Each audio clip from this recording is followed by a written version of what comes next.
Édition classique, on est à la page Aïn Aleph. Donc, suivez ensemble. Bon, donc, on est sur la deuxième Mishnah, la deuxième Mishnah du deuxième Pérec. Alors, la première Mishnah parle de Maaseh Mitzvot, de Torah et Mitzvot, puisqu'on dit que Ave Zahir be mitzvah kala kebechamora shiata yodea matan sraran shel mitzvot.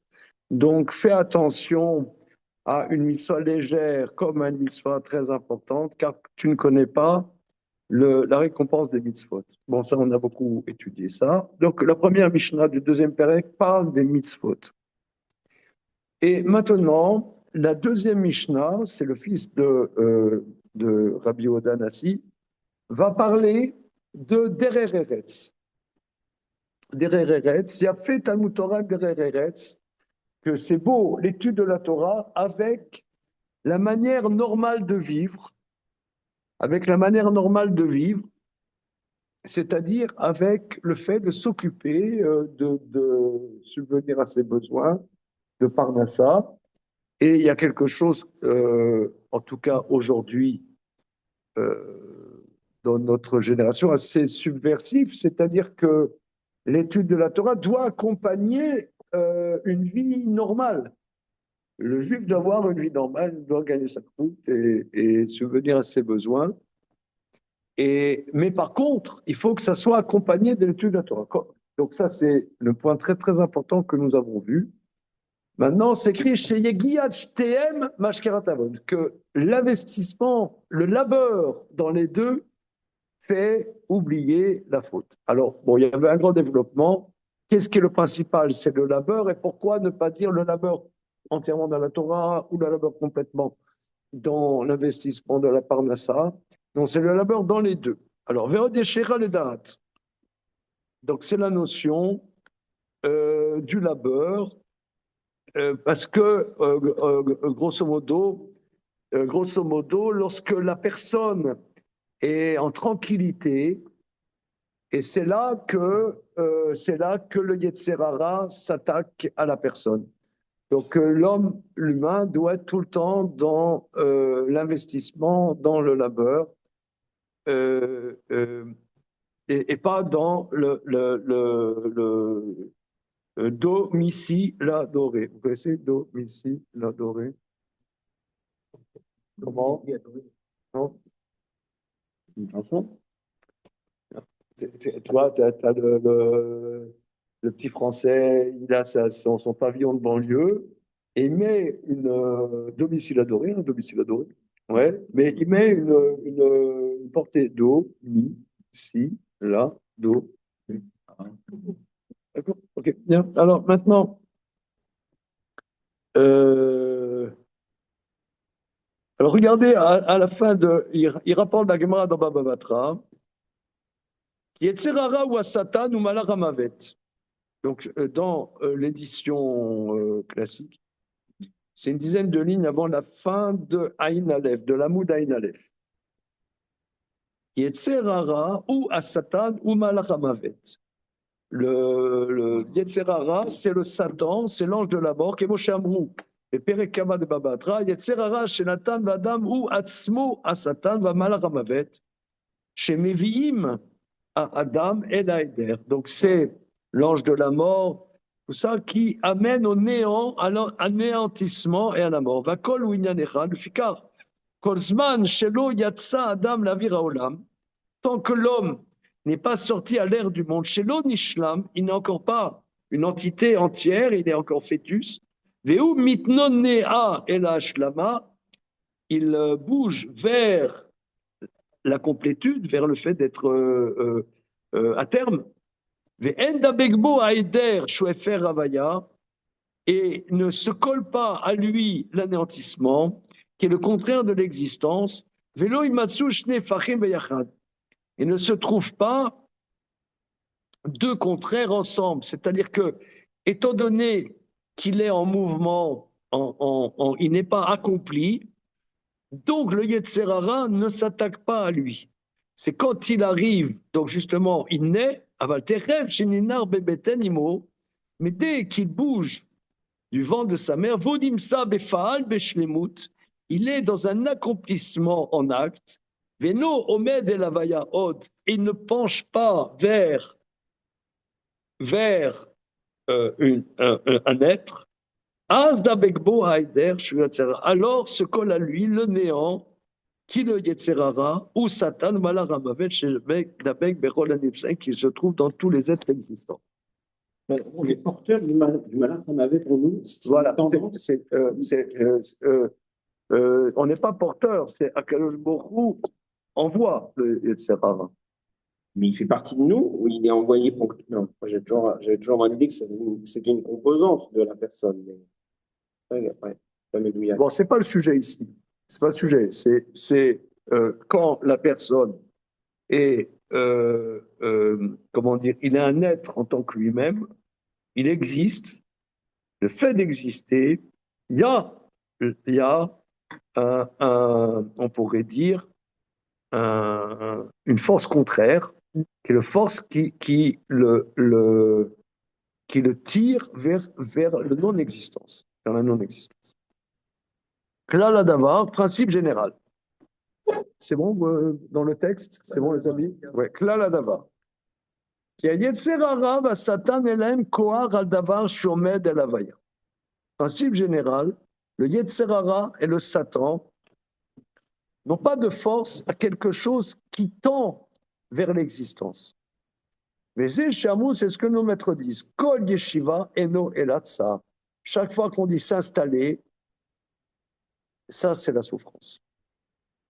Chez Kacher Adam Hamel Beatzmo,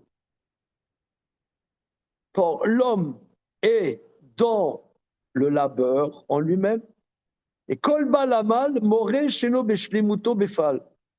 Tant qu'il est dans ce labeur qui exprime, qui n'est pas dans l'existence effective, et Kol Sheno Beshlimuto Umochan Gomed Elavaya.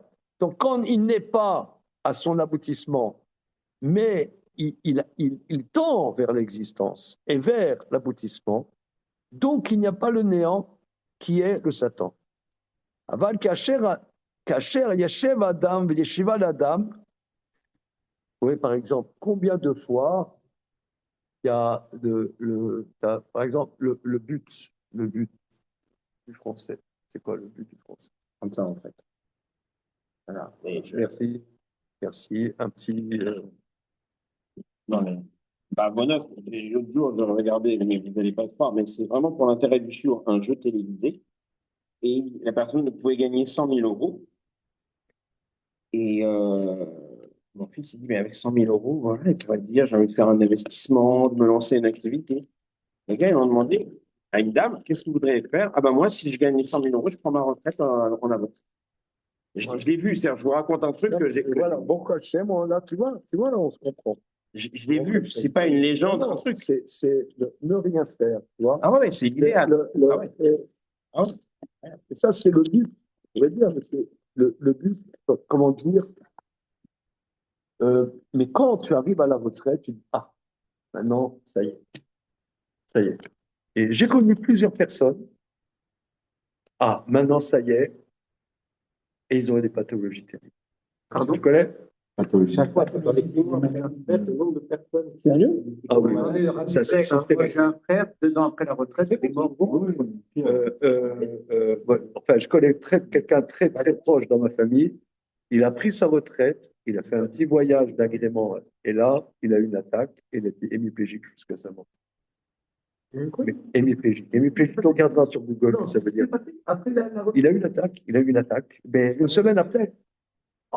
Une semaine après. Mais ça, c'est, monsieur le docteur, Je ne peux pas parler en docteur parce que je n'ai pas de statistiques là-dessus. Ouais, c'est une impression qu'on a souvent. Hein, ça dépend des gens, ça dépend des travaux qu'ils ont faits, ça dépend. Oui, mais si tu veux, c'est ce que nos maîtres disent ici. Enfin, le Maharal, ce qu'il dit, ne fait que rapporter ce que les Chachamim disent. Que, maintenant, ça y est. Maintenant, ça y est. Maintenant, ça y est. c'est pas dans la structure comme Dieu a structuré le monde, c'est pas comme ça.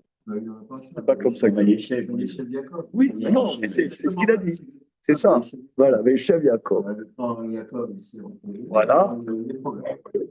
Et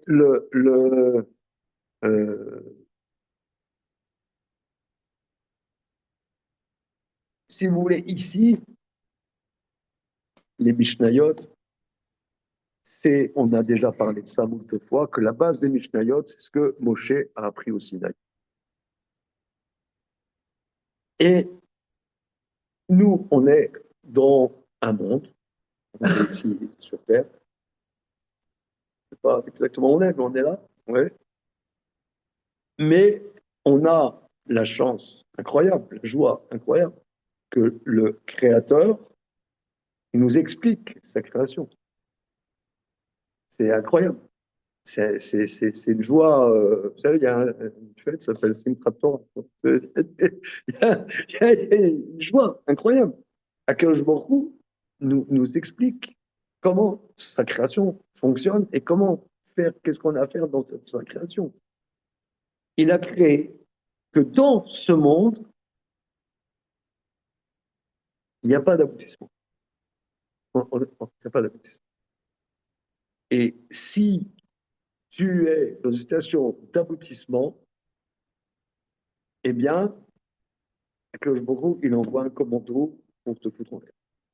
Oui, mais c'est pas une punition de ce que je vois du Lachon. En fait, c'est structurel. C'est la structure, voilà. Oui, c'est pas une punition. Voilà. Non, c'est comment. Tu as pris de reposer, c'est pas ça. Mais en fait, le Rachid Vayeshev au début, tu te dis, mais en fait là, je comprends mieux. C'est structurel. Voilà. C'est fait comme ça. C'est parfait. C'est parfait. Akadosh Baruch Hu nous explique comment il structure sa création. Il explique que sa création, elle fonctionne comme ça. On comprend que la Shlemut, c'est un but, et pas, c'est un chemin et pas forcément le but, parce que quand on est au but, là, on a l'impression que c'est terminé. Est-ce qu'Abraham, il n'a pas accédé à une certaine forme de Shlemut? Alors, alors, il y a beaucoup de questions par rapport à ça. D'abord, toutes les semaines, il y a le Shabbat qui nous disent on est dans la perfection. Il y a plein de questions. C'est Meren. Oui, mais donc il y a un soixantième de. Quand même, le Shabbat, la avoda du Shabbat, c'est de percevoir qu'on est abouti, même si tu perçois que c'est pas abouti, que tu as plein de choses à faire. Et Shabbat commence à 16h30, j'avais plein de choses à faire, j'ai pas réussi à les faire, mais jamais dit, c'est hyper important. Ouais, tu dois considérer, non, c'est abouti. Donc, c'est une question. Et deuxième question, ce que tu demandes, la Gemara même, qui parle de ça, hein, justement, la référence qu'il a donnée dans Baba Batra, c'est qu'on dit qu'il y en a plusieurs qui, dans ce monde-ci, ont goûté déjà au Lamaba, ont déjà eu quelque part une sérénité. C'est Abraham, Yitzhak, Yaakov, c'est ce qu'on appelle Kol, Mikol, Kol. Hein, donc c'est des questions. On continue. On avait vu il y a quelques années l'ère Béchalom et l'ère Béchalom, c'est ça. Alors,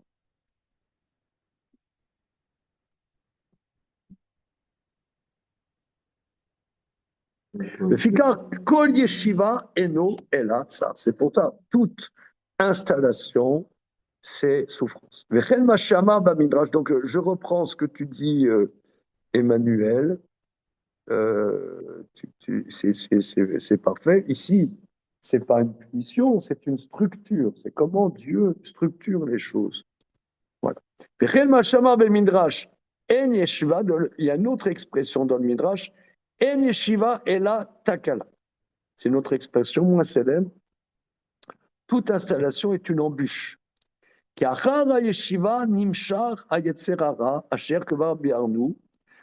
après l'installation est entraîné le Yetzerara, ou à Satan, il est, comment dire, Nimshar et l'Anivraïm. Comment on va traduire? Attiré. il est attiré vers les existants quand ils sont en épanouissement. Vezé kacher ou yoshev ou nar. Et quand l'existant est assis et qu'il est au repos. Shara yetzerara datan ba'adam kacher ou befoal. Que le yetzerara a été donné à l'homme quand il est dans l'effectif. Fikar kacher ou beshlemut avayato velikra as yoshev. C'est pour ça, quand il est dans son existence effective, sur lequel on peut dire il est assis. Az nema kol yeshiva eno elatakala. Donc, en vérité, c'est une embûche. C'est-à-dire que c'est sûr que chacun d'entre nous, on aspire à une tranquillité, mais la tranquillité est une takala. Mais kol makom, il va lecha, quoi qu'il en soit. Les choses sont claires. Machamru shegiat shne mashkiratavon, que le labeur des deux, de la Torah et du fait de gagner sa vie, eh bien, disperse la faute. Kacher Adam Amel Beshne Chalakav, quand l'homme est dans le labeur, dans ces deux composantes, la composante intellectuelle et la composante physique, mais Salkim Avon, alors cela repousse la faute. Kilonimsa Yetzerara Be'adam. Donc l'homme n'a pas le Yetzerara. Kacher Enechan Mechalakav Nilsa Befoal Beshlemut, quand donc il y a deux composantes dans l'humain, il y a la dimension physique et la dimension intellectuelle. Mais Soulak Minavon, qui est Yetzerara Midgarebo, le Yetzerara ne s'attaque pas à lui. Pirosho Barou ou les Bevinemada, cette expression est claire pour ceux qui comprennent, évidemment, hein, n'est-ce pas? Qui bala amal mesoulak minachet, shu amal la tsed lefa la shlimut, car la personne qui est dans le labeur est dégagée de la faute. C'est-à-dire, le Yetzerara, il y a un, comment dire, on pourrait dire, le Yetzerara s'attaque à l'homme. Il s'attaque à l'homme. Il y a, Shalom. Oui, oui. Tu as un texte? Non, on va se débrouiller. Voilà, tu vas suivre avec Nathan. Voilà. Donc, donc ici, on dirait que là, nos maîtres parlent de la structure, comment Dieu il a conçu les choses, que lorsque l'être est dans une stabilité dans ce monde-ci, eh bien, Akash Bogu envoie un commando de déstabilisation. Voilà. C'est opération déstabilisation. Vous?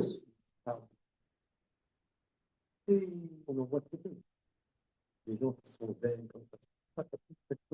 C'est un Bouddha. Ça, c'est ce qu'on essaie de faire.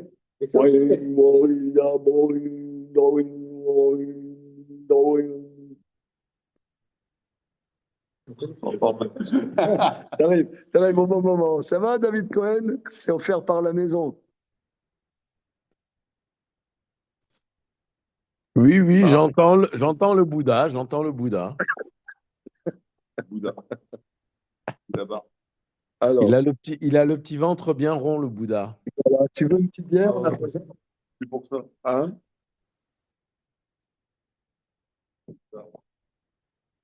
À vous, monsieur. Et alors, ce thème de Kelm, là, de la Menouchat Nefesh, je crois que c'est Kelm, hein, ça. Je connais pas. C'est-à-dire qu'il faut travailler pour l'acquérir, parce que pouvoir étudier, prier, il faut. Non, mais quand tu étudies, c'est difficile, c'est un labeur, c'est un travail. C'est ce qu'on Prier, appelle c'est Talmid pareil. Chacham. Oui, mais pourquoi tu pries? Tu pries parce que il te manque des choses, donc tu n'es pas abouti. Sinon, tu ne prierais pas. En tout cas, quoi qu'il en soit, si la personne, donc reprenons ce que dit cette Mishnah, qu'il y a deux composantes dans l'humain, la composante physique et la composante intellectuelle, et que aussi au niveau physique, c'est pas, il y a des dimensions du labeur, d'être en travail, de travailler, de bouger, de ne pas être stable, tranquille. Et de la même manière, au niveau intellectuel, d'être toujours dans le travail intellectuel. Et là, alors là, mashkeratabon, ça veut dire ça disperse la faute. Tu n'es pas confronté à la faute parce que tu es dans le labeur. Est-ce qu'on peut être dans le labeur sereinement? Parce que je ne sais pas. C'est ça ce qu'il y avait derrière ma question. Oui, c'est un paradoxe. On accède dans ces cas-là à une certaine forme de tranquillité, pour le coup, grâce à ce labeur, puisque le Yetzirah ou le Satan n'a plus de prise sur nous. C'est paradoxal. C'est-à-dire qu'en n'étant pas dans la tranquillité, en étant dans le labeur, on accède à une tranquillité, en fait, d'après ce que je comprends. On ne donne pas de prise au Yetzirah. C'est très bien, oui. Je rebondis sur ce que Oui, c'est juste. C'est juste. C'est juste. Bon, d'accord, continuons. je suis origine. Kibala amal mesulag minachet, car la personne qui est dans le labeur est dégagée de la faute, car il va vers une complétude. Et il faut, mais il faut que les deux composantes soient dans le labeur. Kim en shneim be'amal, si les deux ne sont pas dans le labeur, Danou, la tsenefal mitzad gufo kashiramal nashlim gufo bederetz, quand il cherche à trouver des solutions dans la vie terrestre, dans la vie corporelle, mais l'ashlim nafsho batora sichlit, aussi arriver à une complétude dans la Torah intellectuelle. Az gufo nasho monsieur melachel mesulam yetzerra velo yavo lederet. Aval im en shneim be'amal. Mais si les deux ne sont pas mal, sauf, mais si par exemple, au niveau corporel, il n'est pas investi dans les choses, on pourrait dire, du monde, alors il porte le flanc au Yetzerara. Et ce qu'on dit, que Kol Torah chez Nima Melacha, Sofa Betam et Goreret Avon, elle amène la faute. Une Torah où il n'y a pas le travail, eh bien, c'est à la fin, elle n'existera pas et elle entraîne la faute. Elle entraîne la faute parce que le Yetzerara s'attaquera dans cette dimension de corporalité. Yeshlera Leavin. Regardez, vous êtes hyper gentil, vous ne. Vous êtes. Comment? Oui. Allez, vas-y. Non, je peux pas. Je sais pas si c'est ce que je Regardez, là, on est dans une.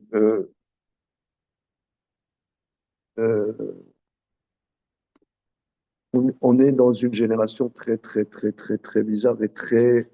On est dans un grand exil. On est dans un très, très, très, très grand exil où il y a une propagande comme quoi, c'est sûr, ici en France, vous ne le ressentez pas tellement, mais en Israël, il y a la société orthodoxe est structurée d'une certaine manière sur le fait que l'homme doit ne faire qu'étudier. Et bon, vous ne vivez pas vous, mais on a des relents de ça.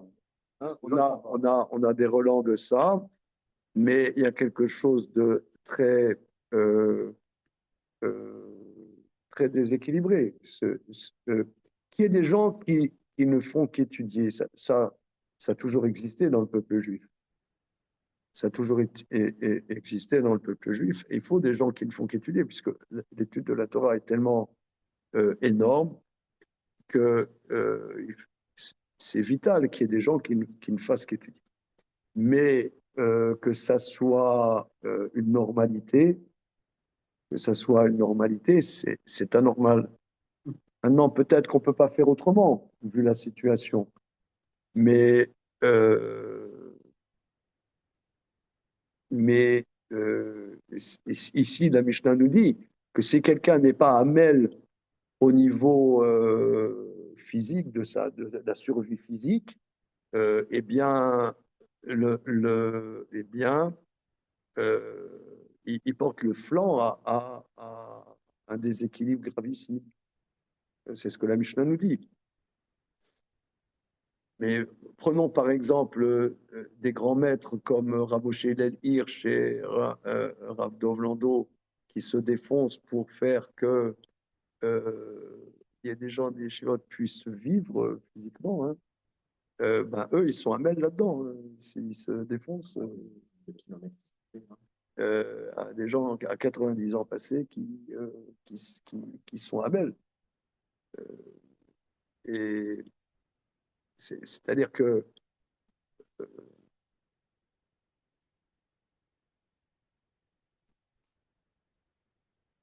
bien, si vous voulez, il faut écouter ce que cette Mishnah nous enseigne.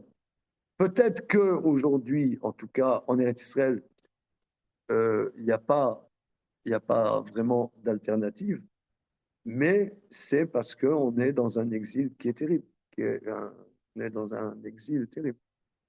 On n'est pas dans une situation normale. Mais du tout, c'est comme ça. Oui, oui. Mais là, c'est nouveau, si tu veux. Par exemple, en Pologne ou en Lituanie, grand bastion de l'étude du Talmud, rares étaient ceux qui ne faisaient qu'étudier toute la journée. Ah oui, en Pologne aussi, il y en avait, mais disons,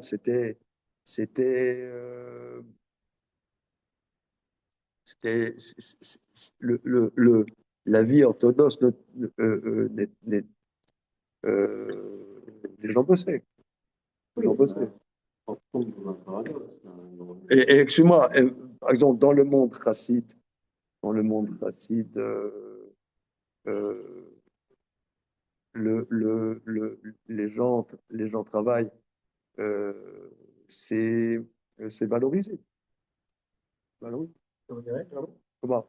on dirait que c'est pas valorisé. En Eretz, c'est valorisé. Dans le monde classique, c'est valorisé. Oui, c'est sûr. C'est sûr. Tout le monde racide est construit là-dessus, dans les balais bâtiments. Donc, comment? Ça m'étonne, ça. Ah, pas du tout. Alors là, parce qu'ici en France, on ne connaît pas les Chassidim. Mais on ne connaît pas. Mais dans le monde Chassid, hein, Jacques, qu'est-ce que tu en penses?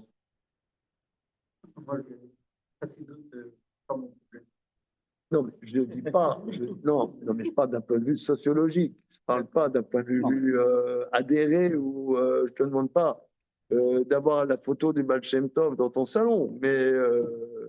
D'après le Baal Shem Tov, ça va. Oui. Je sens que pas tous. Je ne citerai pas de nom. C'est vrai.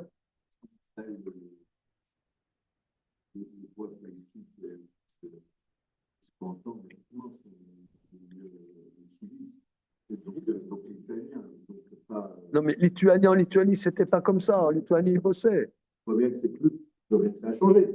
Non, mais ça a changé parce que, mais ça a changé à cause de la structure de l'État d'Israël. Mais je ne veux pas rentrer là-dedans, c'est pas le cœur du sujet. Mais comment dire, il y avait, comment dire, il y avait en Lituanie, il y avait le kollel de Kovno, le kollel Kochim, où il y avait Rav Elchanan Wasserman à Kovno. Il y avait des petits kollelim. Et lorsque Rav Dessler a créé le kollel de Getzed, c'était parce que comme il y avait les grands bouleversements de la Seconde Guerre mondiale, etc., il fallait construire des cadres. Il fallait reconstruire le peuple juif. Reconstruire le peuple juif. Il y avait des millions de juifs qui ont été massacrés et des millions de juifs pieux qui ont été massacrés. pas que des juifs pieux, mais des millions de juifs pieux qui ont été massacrés. Il fallait reconstruire. Donc là, c'était vital face à une situation particulière. Je ne rentre pas dans la structure de l'État d'Israël, ce n'est pas le sujet. Mais aujourd'hui, les femmes travaillent, etc. Les femmes travaillent pour que le mari puisse étudier. C'est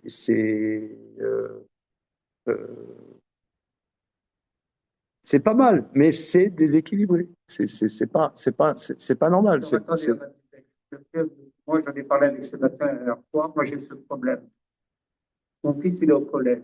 Il a 40 ans. Sa femme, grâce à Dieu, elle a un super boulot. Elle gagne très bien. Je me suis approché avec mon fils. Il m'a dit, papa, ma femme et mon beau-père ne veulent pas que j'aille travailler. Au final, il m'a dit, papa, ma femme et mon beau-père ne veulent pas que j'aille travailler. C'est tout.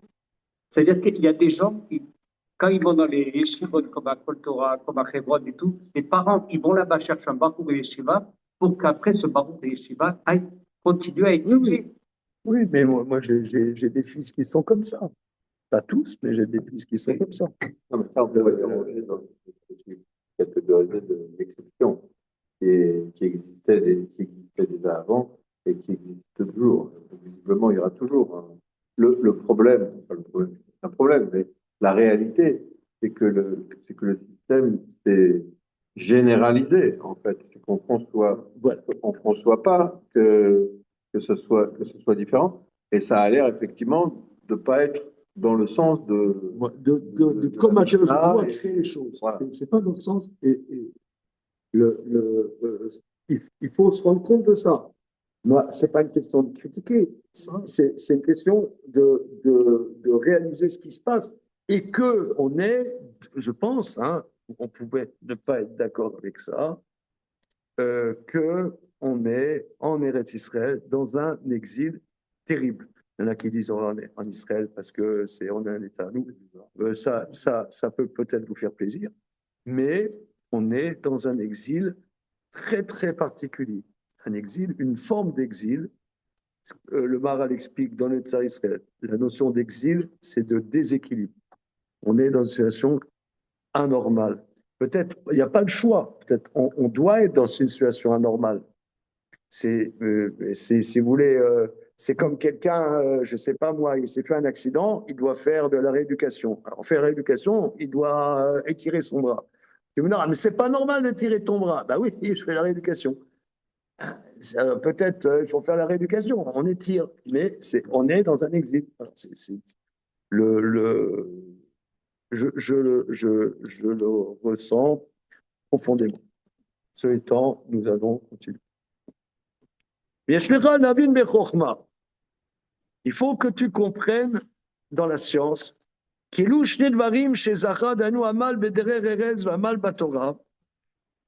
faut que tu comprennes, alors, comme on l'a dit avec Emmanuel, dans la structure de la science divine, que ces deux choses mentionnées, le labeur dans la vie physique et le labeur dans la Torah, correspondent au Yetzerara, chez Barak Elosh Baruch Hu, Yetzra de Erva et Yetzra d'Avodazra. Il y a deux Yetzerara.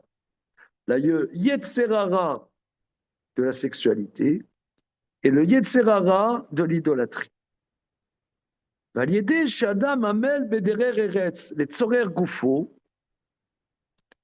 ça c'est très, très, très, très. Il faut méditer transcendantalement. Quand l'homme est investi dans le travail pour son corps, le salek yetzra d'erva, il enlève yetzerara d'erva. Mais Amal ben Nafsho, quand il investit dans sa pensée, dans la Torah, il est Mesalek Yetzra d'Avodazara, il enlève le Yetzerara à l'Avodazara. Alors regardez, ici, c'est très profond et d'un point de vue, ça me fait penser qu'on dit, toujours, on a dit que les Français, c'est des obsédés sexuels. Ça a toujours été, la France a toujours été considérée comme la source de la dépravation sexuelle. C'est bizarre parce que quand tu te balades un peu dans le monde, tu te balades un peu dans le monde, tu as des pays qui ont l'air pires que la France, non? Je sais pas. Le Brésil. Exactement, j'allais le dire. Le Brésil. Le Brésil. Les sites les plus sales, c'est les sites Voilà, brésiliens. ça c'est, j'allais le dire, le Brésil, ou même par exemple, je suis allé plusieurs fois à Budapest, les pays de l'Est, pays de l'Est, c'est pas mal, hein. Mais je me demande, oui, par exemple, on parlait tout à l'heure, les Français, ils n'aiment pas travailler. Non, mais c'est un truc qu'ils n'aiment pas travailler. Eh ben, ça me fait penser, emmène, ça me fait penser,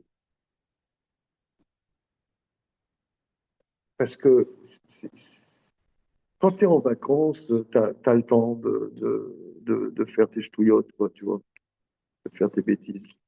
Quand la personne, elle bosse, elle est crevée, elle est fatiguée, elle n'a pas que ça à faire, comme on dirait en France, à faire la gaudriole.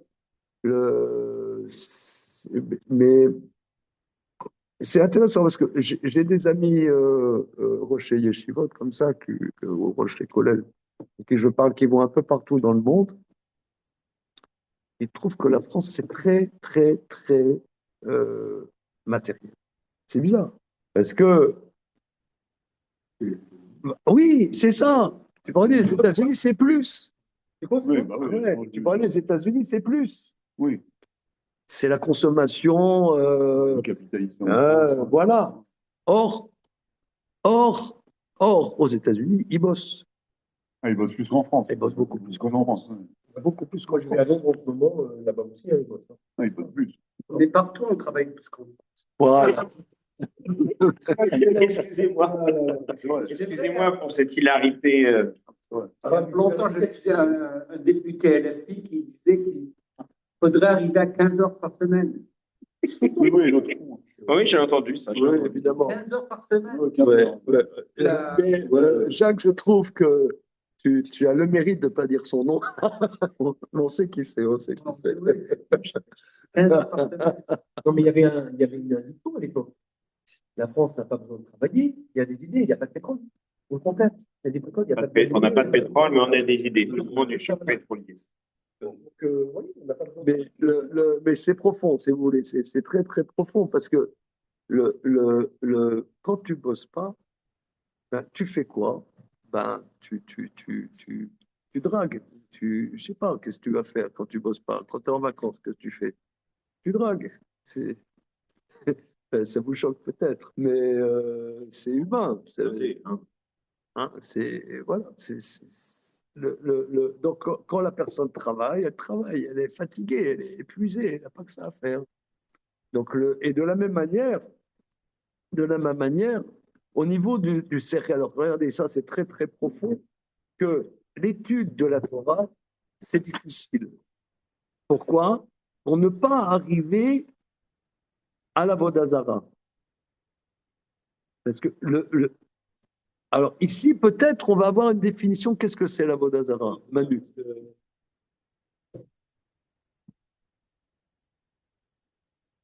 Parce que quand tu étudies la Torah, c'est difficile. Mais qu'est-ce que ça a à voir avec la Vodazara? Moi, j'étudie Baba Kama, j'étudie Baba Batra, j'étudie le traité, je ne sais pas quoi. Qu'est-ce que... Si tu dis du traité à Vodazara, ok, mais les autres traités ne parlent pas de la Vodazara. Il y a plein de définitions de la Vodazara. Il y a plein de définitions, c'est pas forcément des idoles. Comment? Qu'est-ce que ça a à voir, le Hamal à Torah, Non. pour se débarrasser du Yetzerara de la Vodazara? Arriver à un principe unificateur. Si on travaille énormément, quelqu'un qui atteint un certain niveau dans l'étude, il arrive à voir à travers les différents aspects de l'étude des principes unificateurs. Alors quoi? Et ça contredit la Vodazara, l'idée de force antagonique. Non, moi, je dirais plus. Enfin, pas d'effort dynamique dans le labeur permanent, dans l'étude. Tu ne peux pas cristalliser un truc. Oui, mais tu pourrais le faire dans n'importe quel autre domaine que la Torah. C'est ça le problème. C'est qu'est-ce qui fait Ouais, que alors là, faut citer pour Non, donner alors l'exemple, je sais pas, peut-être, mais alors, oui. regarde. Oui. Non, mais c'est intéressant. Par exemple, tu as quelqu'un, c'est un mathématicien qui est vraiment investi dans les mathématiques. Bon.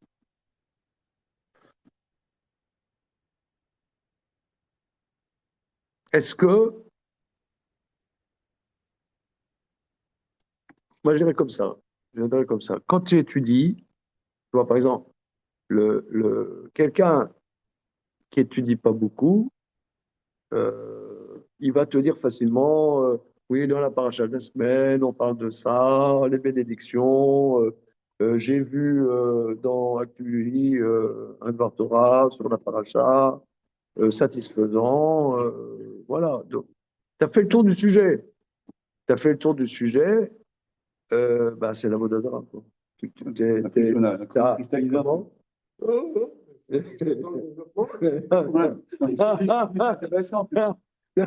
T'as fait le tour du sujet, mais c'est comme une idole. Par contre, C'est ce qu'il dit par contre, quand tu étudies, eh ben, tu te rends compte que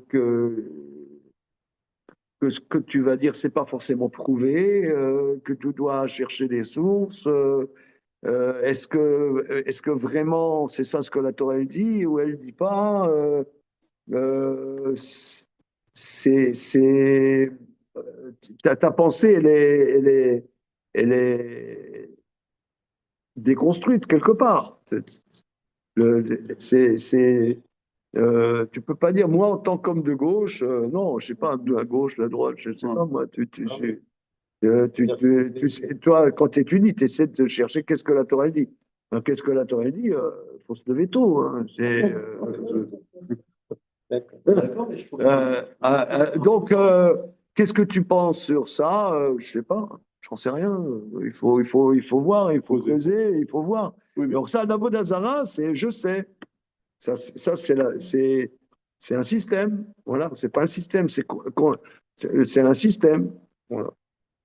oui, mais ce qu'il disait, lui, Emmanuel, c'était autre chose. Oui, mais non. C'est autre chose.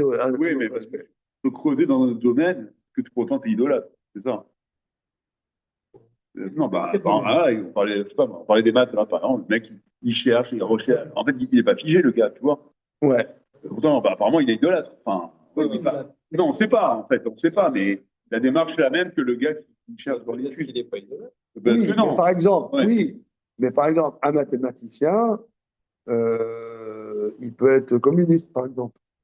Oui, ils sont tous communistes. Comment? Oui, non, c'est ça, Non, justement. Ils sont tous communistes. je rigole. Non, parce que sur les mathématiques, quelque part, même si c'est formidable, et ça fait partie des sept sciences fondamentales, mais ça ne touche pas C'est complètement neutre, quoi. Ouais. c'est neutre. Oui, Enfin, voilà. si tu veux, ça ne va pas t'apprendre à Non. gérer une société. Non, oui, c'est une affaire de spécialiste, quoi. Ouais. Ça ne va pas t'apprendre à vivre avec les gens. Non. C'est déconnecté Non.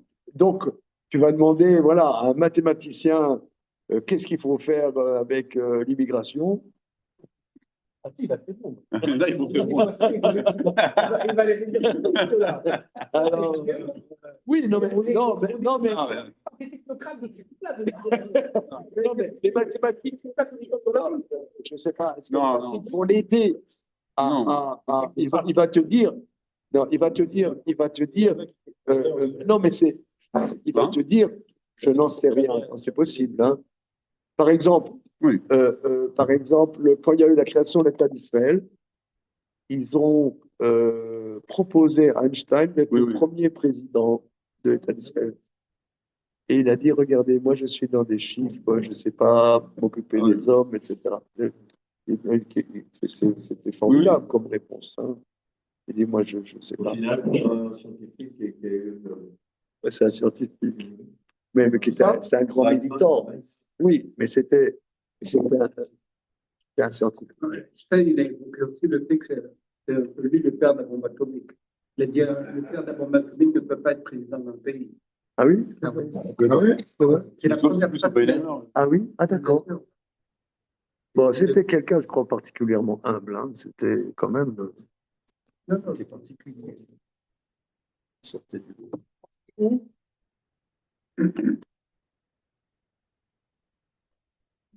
Mais il me semble hein, que quand on étudie avec Amal, euh, d'ailleurs, c'est fatigant parce que tu crois avoir compris quand tu fais de l'Agmara, tu crois avoir compris, et Tosfot te dit un truc, et tu te rends compte que tu n'as pas compris, et tu n'as rien compris à la question de Tosfot.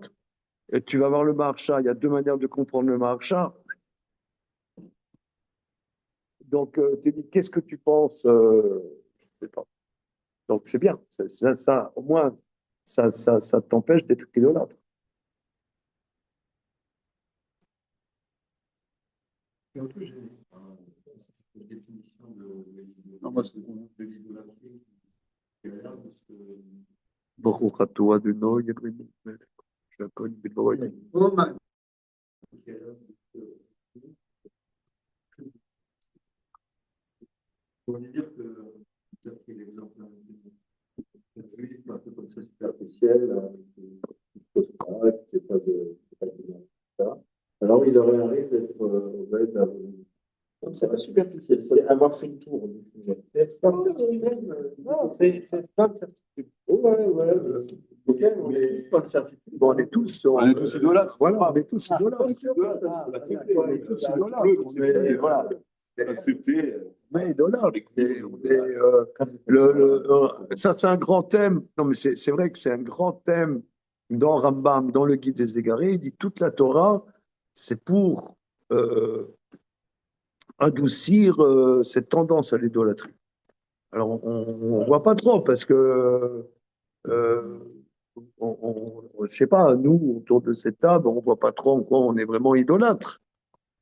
Mais, sauf M. Maman, peut-être. Excusez-moi, c'est une blague. Hein. Oui. Voyons. Il y a beaucoup d'idolâtrie. Comment? Il y a beaucoup de formes d'idolâtrie. Ah oui. Il a une forme d'idolâtrie. Ah, voilà, c'est ça.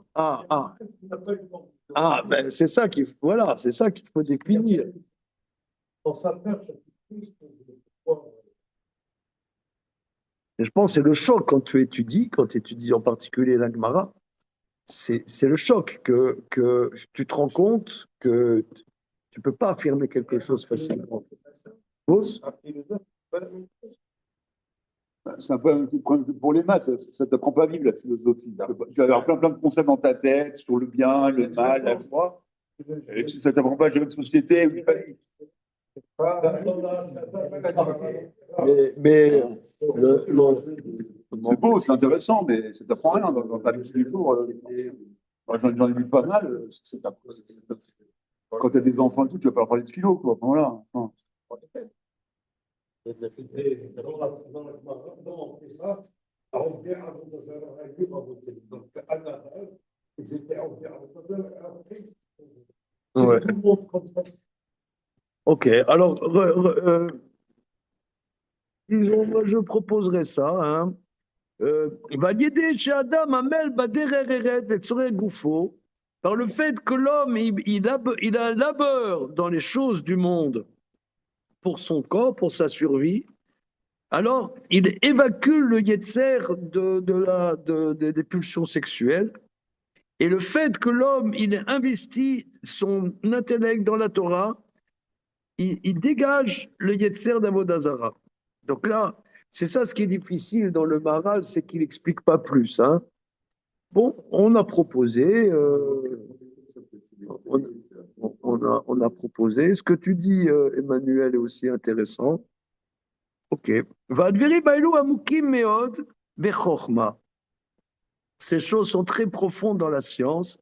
Ven larir kan yoter kinber mamakomare, nous avons expliqué ça ailleurs. Aval ramaznou alem la vin mead medivrem. Nous disons quelques allusions pour que tu comprennes.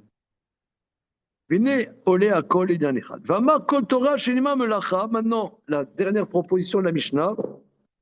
Kol Torah shenima melacha sofa betela.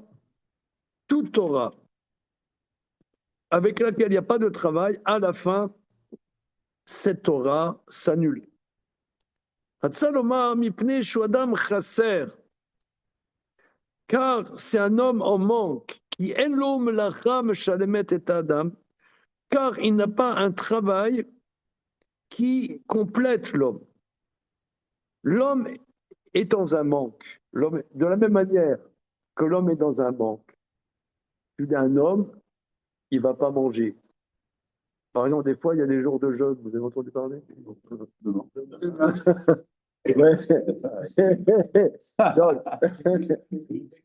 Ouais. Donc, le fait que l'homme est en manque, on est toujours en manque. On mange, on boit, on a. De la même manière, l'homme a un besoin. Il a besoin de payer ses factures, il a besoin de payer son loyer, il a besoin de payer son électricité. Donc, il en manque. Donc, si l'homme, il ne s'occupe pas de ça, il est en déperdition totale. Ve'im en im Torah melacha. Davar ze chisaron la'adam asher raoui lo ve'kol davar shu chaser ba'atzmo en kiyum lo. Donc, s'il est dans un manque, il ne peut pas tenir. Vamar, chez Goreret Avon, deuxième chose, ça entraîne la faute, c'est qu'il y a d'avoir chaser, mais chez Raoui. Si l'homme est dans un manque, Nimshar Rav Od Chisaron, cela entraîne une autre manque, c'est la faute. Parce que la faute, c'est, il a défini plus haut, nous l'avons vu la semaine dernière, la faute, il y a plusieurs dimensions pour dire la faute. Il y a les fautes exprès et il y a les fautes pas exprès. Le chet ou le avon, c'est quelque chose qui est pas juste, qui est pas adéquat, voilà, qui est pas adéquat. Par exemple, le rater une cible, ça s'appelle il y a un verset qui dit Kolea la motara velo yecheta. Il a touché la cible et ne l'a pas manqué. Donc, un manquement, le chet et le avon, c'est le manquement, les choses qui ne sont pas adéquates, qui sont à peu près, si vous voulez. Nous, on vit à peu près. Beaucoup de choses qu'on fait dans la vie, c'est dû à peu près. Nos connaissances sont à peu près. On est dans le à peu près. Alors, la personne qui est dans un manque, ça, elle est dans un manque, mais le manque entraîne la faute. Mais la faute, pas la faute exprès, mais le à peu près, c'est ça le avon, c'est le à peu près. Betzel Torah Sheshima Melacha. Alors, il y a deux propositions. Il y a Torah Sheshima Melacha, Mashkarat Avon. Première chose, que le Hamal disperse la faute. Afilou Avon Sheshayar Lavo Mashkarat Mimeno. ואם אין עם התורה מלאכה, אפילו עוון שנשייר לזה גורד ממקום אחר. Regardez, là, c'est au niveau du texte, c'est très riche. Je vais prendre le tableau.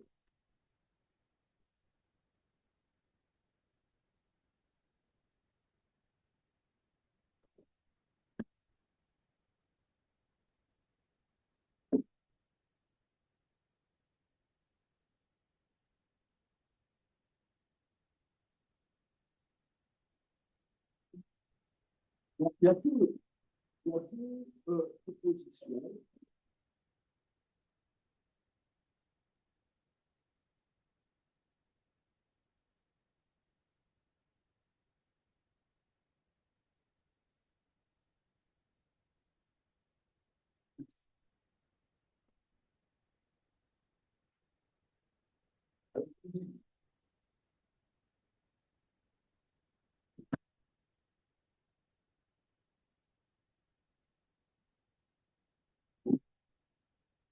Quand il y a fait Talmud Torah, il y a fait Talmud Torah, in der Eretz, chez qui Hachem, Mashkachat Avon. Le Shakara, première proposition. C'est-à-dire disperse.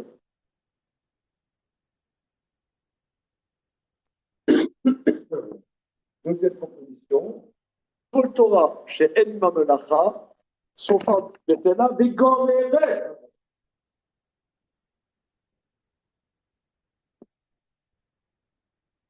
C'est quoi ces deux expressions? Mashkachatavon et Goreret. Alors, il dit que l'homme a une tendance naturelle à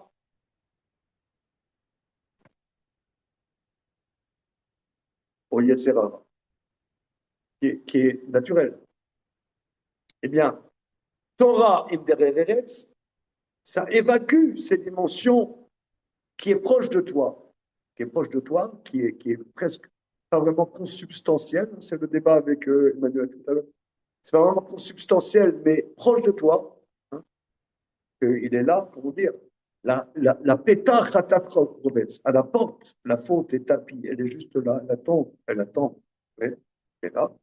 Alors maintenant, ça, ce qui est proche de toi, Torah Mderetz, ça évacue ça, évacue la faute. Ce qui est là. Maintenant, une Torah, ça c'est lorsqu'il y a les deux, ce qui est proche de l'homme, ça l'évacue. Maintenant, une Torah où il n'y a pas de melacha, sauf à Betela, Begoreret Amon. Ça va chercher le Amon qui est loin. Ce qui est loin de toi, il te le rapproche. C'est ce qu'il dit le Mar. Même un Avon qui n'est pas proche de toi, il va te chercher. Goreret, ça va chercher le Amon. Ouais, c'est traîné, ouais. Ça entraîne. Ça entraîne. Même si ce n'est pas proche de toi, ça va te traîner. Ça va te Ah. Dans le sens de l'Aman, de la Torah, dans le sens de apporter de la parnassa, ça dépend de là. Alors, au sens simple du Maharal, c'est les besoins du corps. C'est le besoin du corps, c'est pouvoir payer ses factures. Voilà. C'est ça, payer ses factures. On s'investit dans la Torah pour savoir qu'on a des trucs à payer à la fin.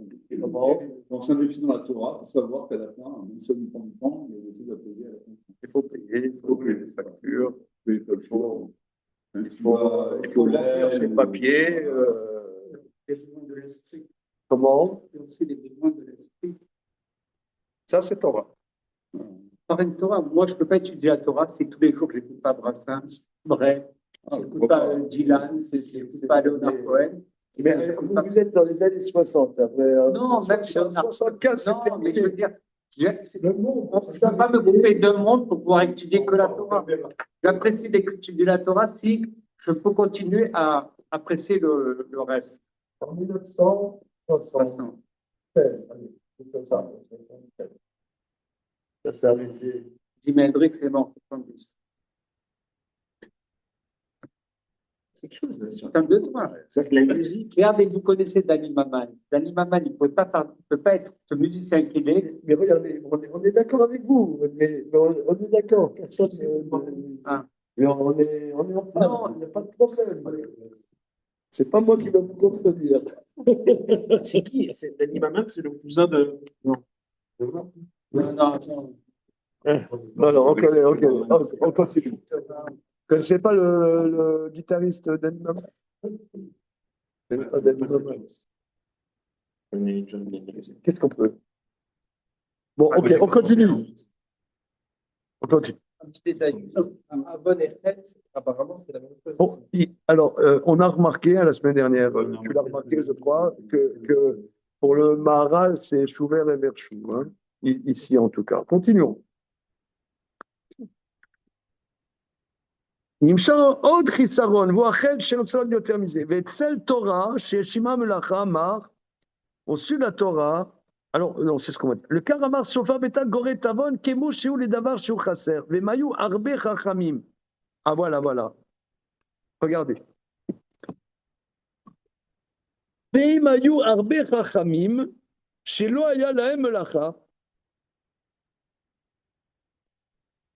Bien qu'il y avait beaucoup de chachamim qui n'avaient pas de melacha, de travail, haya lahem masa matan shiu kemu melacha.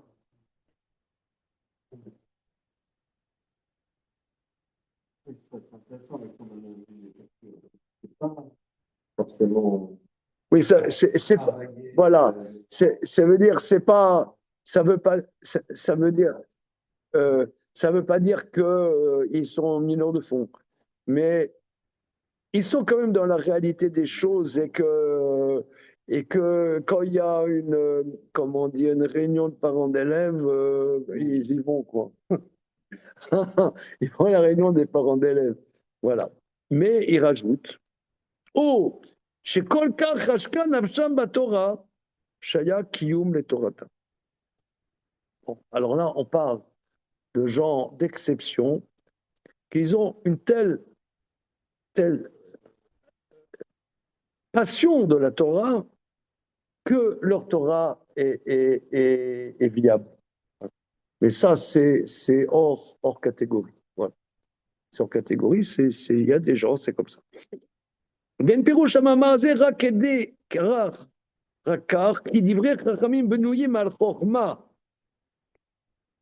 Maintenant, il faut que tu comprennes, et c'est ce qu'on a dit tout à l'heure, que les paroles de nos maîtres sont structurées sur une dimension de science.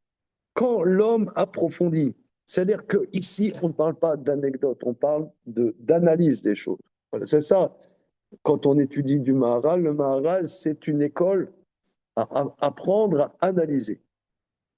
Après, tu vas voir comment tu vas vivre ça au quotidien. Ce n'est pas des recettes de cuisine. C'est pas. D'ailleurs, c'est pour ça peut-être que l'étude de la Torah, fondamentalement, n'est pas pour les femmes. Parce que les femmes, il faut que ça soit concret dans la vie. Une femme, elle veut que ça soit concret. Bon, finalement, c'est quoi concrètement? Ouais, c'est exactement ça. Comment? C'est ça. Quand je parle de Torah, moi, il y a un début et une fin, ton truc, là. Voilà, même tu peux avoir des femmes beaucoup plus intelligentes que des hommes, ça n'a rien à voir. Ça n'a rien à voir. Ça n'a rien à voir. Peut-être que quelqu'un, sa femme peut être plus intelligente que lui. Ça n'a strictement rien à voir. C'est qu'une femme, elle a besoin que les choses se concrétisent. Or, la Torah, fondamentalement, c'est de l'analyse des choses. C'est la parole d'Hachem. Comment la parole d'Hachem s'analyse? C'est un impact dans la réalité. C'est un impact. Mais ici, dans Pirkei Avot, on est dans l'analyse. C'est Banouy al-Chokhma. Maintenant, comment ça se concrétise? Peut-être que, vu un certain contexte, ça va être complètement différent. Mais au niveau de la structure, c'est comme ça que les choses sont structurées. Donc ça, c'est très, très, très, très important. Très important. Vous êtes gentil, là. On dit des énormités. Moi, j'enregistre des fois, mon épouse, elle écoute et dit, et les mecs, ils gobent tout. Tu dirais Heil Hitler, il dirait, mais oui. Ils gobent tout. On lance un truc, là, une bombe atomique. Quand les femmes sont moins intelligentes que les hommes. Non, c'est pas une question. Je rigole. Non. Ça veut dire que c'est poussé un peu, comme il disait. Non. Nous aussi, on veut le concret. On a du mal à atteindre cette abstraction que la Torah nous demande. Je trouve qu'on s'est fait le niveau. Très, très bien. Ouais. C'est très bien. Non, mais ça va plus loin que. Enfin, sinon, voilà. Une fois finalement, c'est un peu plus concret. Tu parles de les femmes chanter. Oui. Comment? Qu'est-ce que ça a à voir? Non, il y a beaucoup de religieux qui refusent d'écouter. Quel rapport, Jacques, avec les sujets? Je parle pas de cette. Non, parce que on dit, voilà, une femme, finalement, elle veut le concret, elle a un début, une fin. Finalement, c'est être rassurée. En fait, finalement, on voit très bien que quand on étudie la Guémara, c'est pas rassurant quelque part. On est dans une dynamique permanente, un échange, et on comprend tout. Le lendemain, c'est exactement l'inverse. En fait, des fois, moi, ce matin, je parlais avec un ami qui étudie, et il dit quand il vend sa Rabouta, enfin, il est fatigué, quoi. Enfin, il est pas. Il me dit, il est fatigué, quoi, vraiment. Alors que quand. Il n'est pas rassuré presque. C'est une femme, par définition, il y a un carré, on est calme, rassuré, voilà. Il y a un début, une fin. Maintenant, en vérité, vous pouvez constater, et d'ailleurs c'est pareil, je pense, dans les sciences générales, plus on est dans de l'analytique et du théorique, plus on sait comment concrétiser les choses. Oui, oui. Par exemple, une fois j'avais vu, vous devez connaître plus que moi, qu'il y avait un mec, un Français, qui avait eu, je crois, la médaille Fields de mathématiques, et c'est grâce à ses travaux mathématiques que des années après, ils ont fait les ordinateurs portables. Non? Pas De quoi? Non. Je sais plus, À l'occasion, je porte un livre, si mon fils arrive à me trouver le nom et me l'envoyer, d'un informaticien anglais qu'on a mis en prison parce qu'il est homosexuel, mais qui est à l'origine de l'ordinateur. Ah, c'est Turing. Turing, oui, oui. Ah, Turing, oui, Turing. Oui, oui. Non, mais Les maths auraient aidé à Comment? le gars qui a fait la médaille Fields aurait aidé pour leur. Oui, c'est-à-dire qu'il n'avait fait que des maths fondamentales, mais elles étaient tellement fondamentales que ça transformait les choses au niveau pratique. Oui, Mais je pense qu'au niveau de Lernon, c'est la même chose. oui. Au niveau de Lernon, plus tu arrives à structurer les choses de manière précise et presque abstraite, plus tu sauras trancher la halakha. Plus tu sauras discerner une nuance d'une autre nuance. On va continuer. Vamar, maintenant, la dernière partie de la Mishnah nous interpelle parce qu'il y a trois parties, enfin plutôt, il y a la première partie, c'est travail, la Torah avec le travail. Et la deuxième partie, Koloski Mamatsibour, tous ceux qui sont investis avec la communauté, qui doivent être investis de manière désintéressée, car c'est le mérite de leur père qui les aide et leur droiture est éternelle. Et vous, je considère, je vous donne du salaire comme si c'est vous qui avez fait. Alors, on avait expliqué le sens de cette Mishnah, c'est que quand tu t'occupes de la communauté, ne crois pas que tu apportes à la communauté. En vérité, c'est le mérite des gens de la communauté qui va faire que la communauté se développe. Parce que la communauté, c'est des enfants d'Abraham, Yitzhak et Yaakov. Donc, ils ont un mérite. C'est ce mérite du peuple juif qui fait que la communauté, elle se développe. Mais toi, tu es un révélateur. Toi, en vérité, ce que tu fais, c'est pas c'est moi qui ai fait. C'est toi, tu fais. Mais en vérité, tu es le révélateur du mérite des gens de la communauté.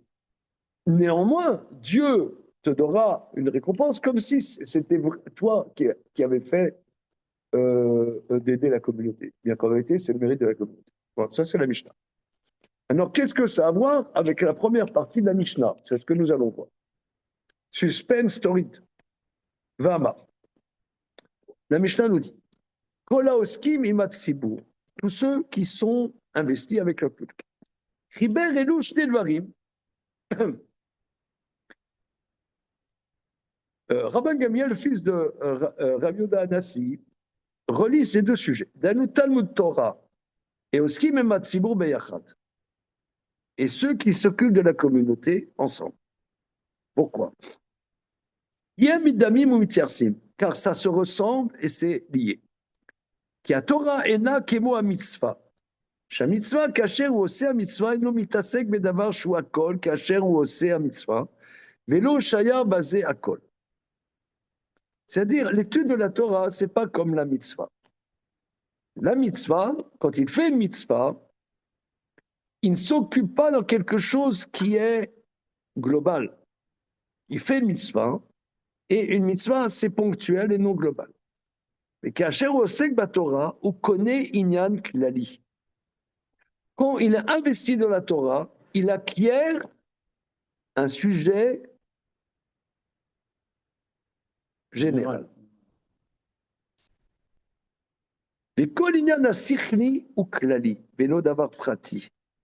Regardez le Maharal, là, les copains, hein, attention. Le Maharal, attachez vos ceintures. Nous décollons. Comment? Je dis, il faut une bière pour comprendre. Ah ouais, là. Comme si, en fait, étudier la Torah, j'étudie un Rashi sur la paracha de la semaine, c'est vraiment, j'accède à quelque chose qui dépasse ce point-là. À quelque chose de dans le clal, ouais. Si j'arrive à peut-être avoir un mal, c'est ça, est-ce qu'il est, je sais Oui, pas s'il dit le mot amal. ça s'applique. À la halakha, par exemple, c'est l'antithèse de ça. C'est Étudier la l'antithèse. halakha, c'est vraiment se préoccuper d'un petit point précis. Oui, mais tu creuses, tu vas avoir des points, d'autres points que tu vois C'est pas. pour ça qu'on en revient à mon idée de principe. Oui, oui, oui, indicateur. c'est Il y a bien. un moment où Voilà, on voilà, creuse, on voilà. va arriver Voilà.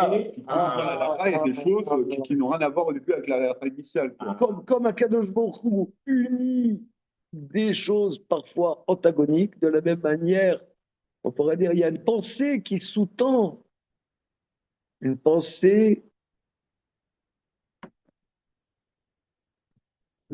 qui sous-tend tous ces aspects ponctuels. Mais il faut un très grand amal pour Voilà, étudier. voilà, c'est bien ce que toi tu dis. Sinon, on reste sur le petit vort ici, le petit halakha par là. Oui. Les chemiroutes, quoi. Il faut un très grand amal. Voilà. Ouais. Donc c'est toujours moi je me demande le Maharal, il a écrit ça pour qui? Ouais, c'est ça. Comment? Cinglé. Hein, vous savez, Maïmonide, dans le Guide des égarés, il le dit, j'écris ce livre, il y a une ou deux personnes toutes les quelques générations qui comprendra ce que je veux dire. Il ne dit pas toutes les générations, il dit toutes les quelques générations. Ça il dit. Hein. Mais là, vous voyez, c'est coton. Hein. C'est-à-dire que l'étude de la Torah, donc je reprends ce que tu dis, Manu, l'étude de la Torah, par ce Hamal, nous fait atteindre une pensée. Voilà. Or, la pensée n'est pas du ponctuel. Ah non, cette pensée qui n'est pas Avodazara. Hein, parce que, si vous voulez, Pas petit plan, c'est petite idée, quoi. la pensée, c'est le contraire du slogan. Un slogan, c'est une phrase, machin. Une pensée, c'est. Je ne sais pas exactement. J'ai chez moi un livre de Heidegger. Qu'est-ce que penser? C'est bien. Comment? Non, mais c'est. Jacques, vous l'avez lu aussi? J'ai étudié quand j'étais jeune. On est toujours jeune. Always young. Always young. Il m'interpelle, Jacques. Hein. Il écoute Pardon? Jimi Hendrix. Vous écoutez Jimi Hendrix, vous étudiez Heidegger, il y a des points. C'est un C'était guide. une licence de philosophie. Non, c'est. Oui, je vois. Et amoureux de Nietzsche, j'arrive. Alors, tout ça pour dire, recentrons. Donc, vous me passionnez pas, vous. Mais, bon, ah oui, j'avais oublié. Mais alors, non, mais regardez, non, mais nonobstant le fait qu'effectivement il était encarté, mais et qui n'a jamais renié, à part ça, il peut quand même réfléchir. Oui, il a le droit. Il était pas sectaire, puisqu'il était avec un arène. Moi, je provoque. À 22h30, il faut bien une petite blague. Bon, ok. En tout cas, qu'est-ce que c'est la pensée? C'est un sujet très profond. C'est un sujet très profond qui est le sujet ici. Hein, que la Torah, étude de la Torah, effectivement, ce Amal la Torah, arrive à une dimension de pensée. La dimension de pensée, à définir, est une dimension globale et pas une dimension ponctuelle ou anecdotique. Tandis que la mitzvah est quelque chose de précis. Continuons. וכל עניין השכלי הוא כללי ואינו דבר פרטי, כמו שמבואר דבר זה. Donc, vous voyez, c'est très intéressant parce que ça va bien avec ce que tu as dit tout à l'heure, Emmanuel, que la pensée est arrivée à trouver quelque chose qui sous-tend des choses qui, a priori, sont antagoniques. J'interviens à nouveau. J'ai revu récemment mes notes d'une veillée d'études à la Yeshiva, à l'époque de cadet, sur le Kibbutz Avaim.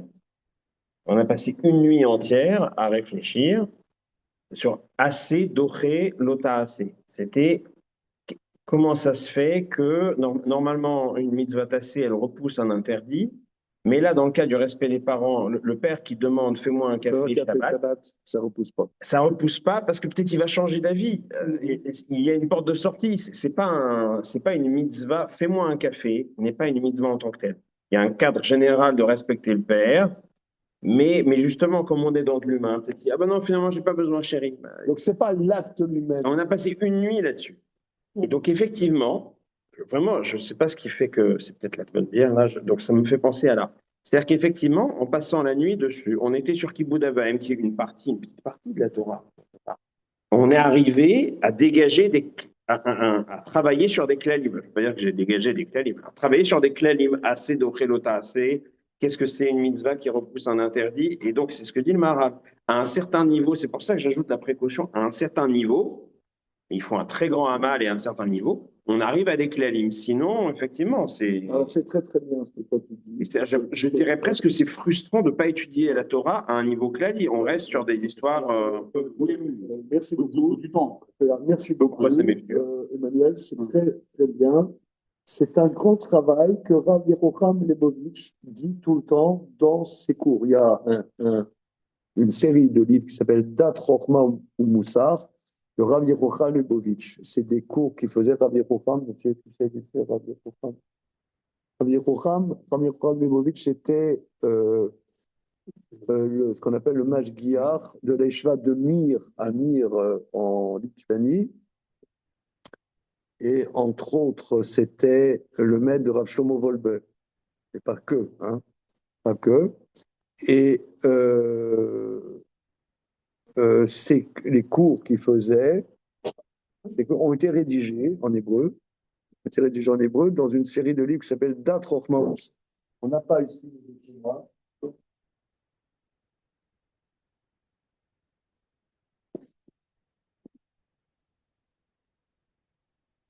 Dat Chochma Moussar.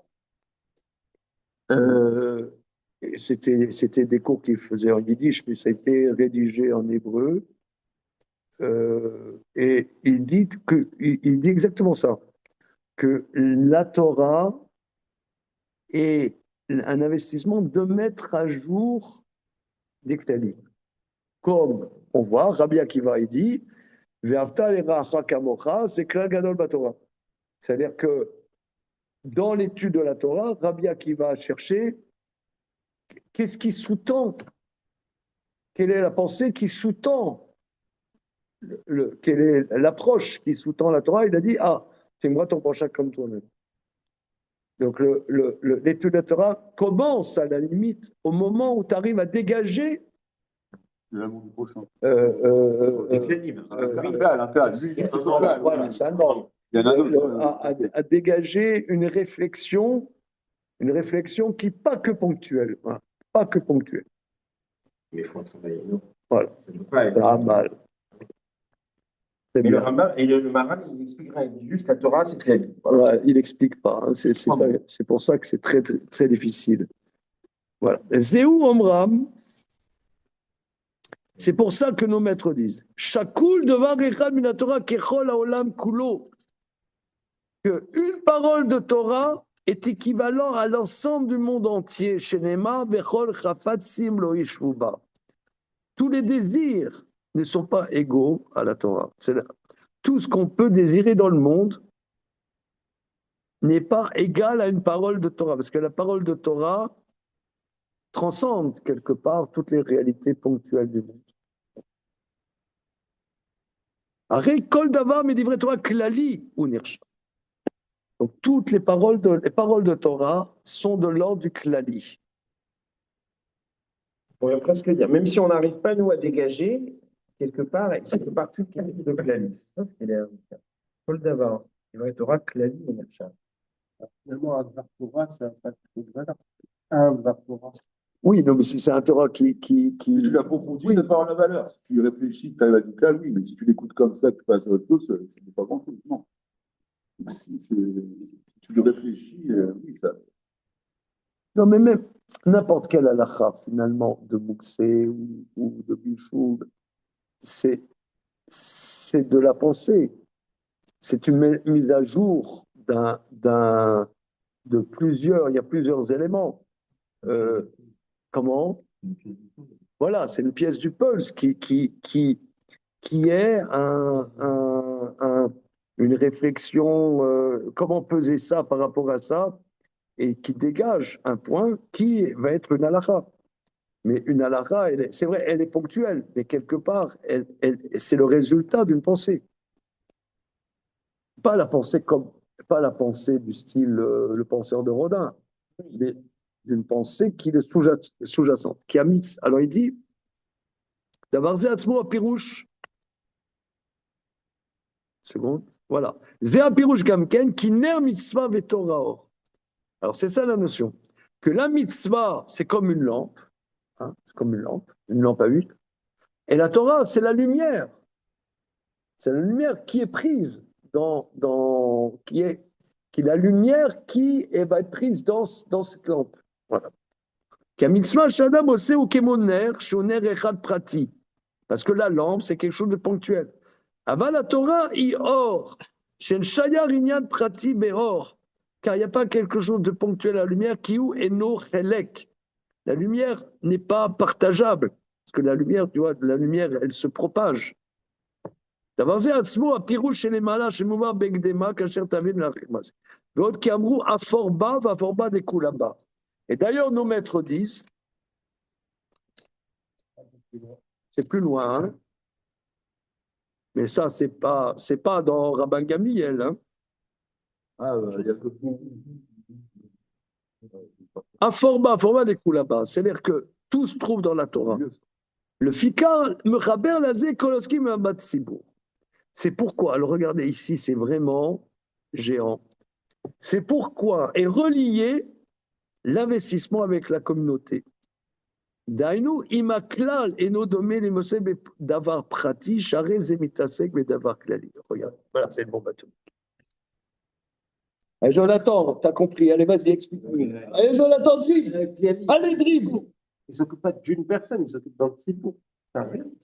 C'est l'équivalent d'un clan. Et donc, c'est en lien avec la Torah, donc il a dit que c'était un clan. C'est ce que j'ai compris. C'est un devoir pratique pour le Thibaut. S'occuper de la communauté, Il y a un lien. La communauté, par exemple, moi, dans la vie juive, tu as plusieurs dimensions. Tu as la dimension personnelle. Nous, on écoute Bob Dylan, c'est personnel. Il y en a qui n'aiment pas. Il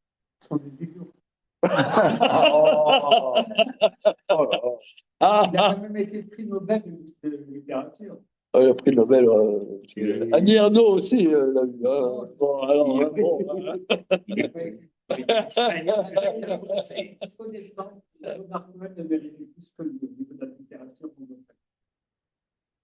Bon, on réglera ça à la récré. Mais ça, Jacques, tu es d'accord quand même, c'est un problème personnel, les goûts et les couleurs, d'accord. Maintenant, il y a aussi la vie personnelle, individuelle. Aussi, il y a sa famille. On vit avec sa famille, sa femme, ses enfants, ses frères, ses sœurs, ses parents, etc. Ok, ça c'est la vie personnelle, la personne, la famille. Maintenant, dans la vie juive, tu as la communauté. La communauté, c'est autre chose. Tu as le minyan, tu peux pas faire minyan tout seul. Hein, tu dois partager avec d'autres personnes. Et il y a du chesed à faire, il y a des gens qui se marient, qui ne sont pas forcément tes enfants. D'autres, tu es impliqué dans le peuple juif, dans la communauté, le clan. Et s'occuper du clan est proche de ce qui se passe dans l'étude de la Torah. C'est pour ça que les deux sujets sont ensemble. C'est une bombe atomique. Là. Là, les enfants, c'est une bombe atomique. Pour le gala, là, ça peut faire une intervention. C'est toi qui vas le faire. Voilà. C'est une bombe atomique, là. Attends, parce que c'est autre chose, D'ailleurs, il y en a qui ont du mal à supporter la communauté. C'est parce que ça fonctionne d'une autre manière qu'une famille, c'est autre chose. Tu as la famille, tu as la communauté. En fait, c'est, je trouve ça, c'était avec une pensée profonde de la Torah et de s'occuper d'une communauté, d'aider les gens, je sais pas moi, à se marier, donner des conseils même, peu importe. Ces deux-là sont très très proches, quoi. C'est très proche. Ouais, voilà. Quelqu'un qui Oui, parce voilà. que toi, tu as quelqu'un, je ne sais pas moi, euh, il est, euh, il est marocain. Non, il n'est pas marocain, il est Fassi. L'autre, il est Meknassi. L'autre, il est Marrakech. L'autre, il est de Rabat. L'autre, il est de Asséoura, et Saouira. L'autre, il est de Tanger. Doran. De Tanger. Non, non. Gardaïa. Non, non, non, reste au Maroc, reste au Maroc. Ah, bon, Là, il est de Debdou, il est de Oujda. Donc, chacun, il a ça. Mais, d'accord, mais la communauté, c'est pas que ça. T'as des gens qui sont différents. Il y a, entre parenthèses, j'avais étudié il y a X années une chouva de Rav Feinstein. Dans Masset Temura, la Gemara analyse la prière de Yabetz. Vous connaissez Yabetz? La bête. Oui, il y a bête, si, c'est oui. Non, non, non. Il y a bête. Non, non, c'est Othniel Ben Kenaz. Othniel Ben Kenaz a un autre nom, c'est Yabetz. Othniel Ben Kenaz, c'est le chauffeur qui était après Josué. Après Josué, Pinchas et Othniel Ben Kenaz. Et il avait un prénom, Yabetz. Yabetz, et il a fait une prière qui est dans le Sefer Shoftim. Et elle est analysée dans ma série de moi. Il fait la prière d'avoir beaucoup d'élèves. Hein, beaucoup d'élèves. Alors, Raph Einstein, il analyse ça. En quoi avoir beaucoup d'élèves et une dimension importante dans l'étude de la Torah. Il dit parce que plus tu as d'élèves, donc plus les gens sont différents, et plus ta Torah doit être clarite. Parce que si moi, regardez, moi je défends la Torah de Meknes. Voilà. Tous les Meknessi, ouais, on défend la Torah de Meknes. Enfin, ça concerne que les Meknessi. Si où je défends une Torah polonaise, galiciane, Dans le dérègle, ouais, les sages de voilà, bah, c'est tribal, si vous voulez. C'est clair. C'est clair. Alors, si tu as des gens de toutes sortes, ça te force à ce que ta Torah, elle soit pas, elle soit justement d'une dimension clanite et pas tribale. Hein, c'est pas tribal. Serait-ce dire que ce melting pot en France, par exemple, il a une valeur, C'est sûr. que dans la même choule, on va avoir des gens de différentes origines, ça a C'est sûr donné... que là, c'est une opportunité intéressante, très intéressante, hein, qui peut être à valoriser. Alors, regardez, on va s'arrêter là-dessus. Je pense qu'on reprendra Bezrat Hashem la semaine prochaine. Là, il a fait fort. Hein, je pense que là, le Maharal a fait très fort.